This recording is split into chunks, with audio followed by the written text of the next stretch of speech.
Now let's talk about Nepal, a country edging closer towards becoming a failed state.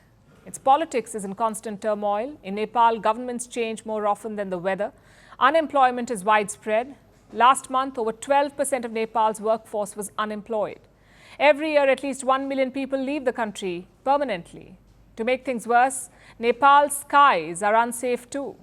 Today, another plane crashed in Kathmandu. There were 19 people on board. Only the pilot has survived. Our next report has more details.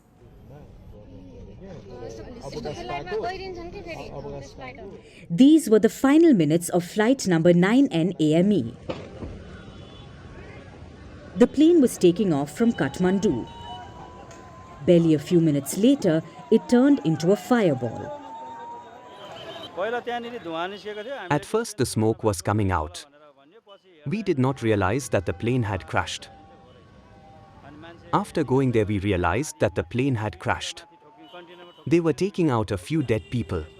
The plane broke into two pieces and dead people kept coming out. There were 19 people on this plane. 18 died. The pilot of the plane was the only survivor. This plane was operated by Saurya Airlines, a local carrier. It had taken off from Kathmandu earlier in the day and was on its way to Pokhara, a popular tourism hub. While it's too early to draw conclusions, local authorities have conducted an initial assessment. They believe this plane was flying in the wrong direction. The Tribhuvan International Airport in Kathmandu is Nepal's main airport. Both domestic and international flights operate out of here. The crash shut down this airport for several hours as emergency workers and investigators got to work.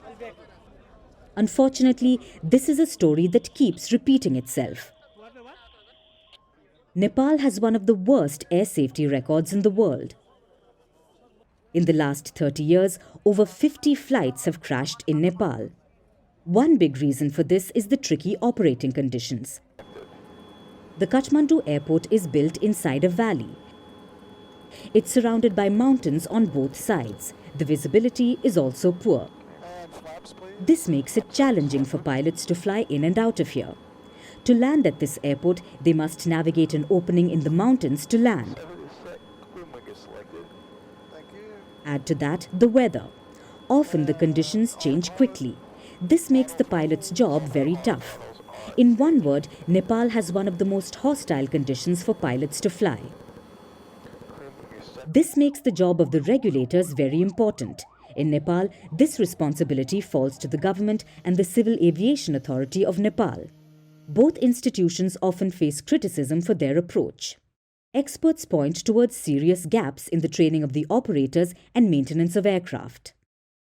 Nepal's government is responsible for both regulating the planes and operating the airports. Many see this as a clear conflict of interest. Last year, a Yeti Airlines flight crashed in Pokhara. It was one of Nepal's worst air disasters in decades. Over 70 people died. After today's crash, it seems no lessons were learnt. It's high time for Nepal to reflect, rectify, and make its skies safer.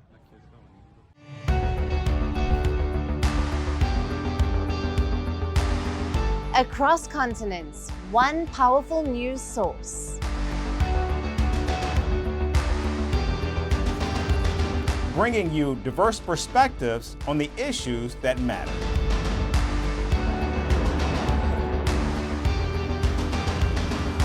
We go beyond the boundaries to give you that little extra about every sporting moment.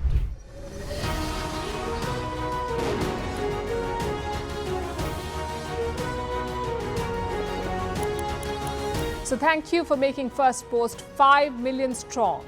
We're counting on your support, and you can trust us to bring you the news unfiltered and unvarnished.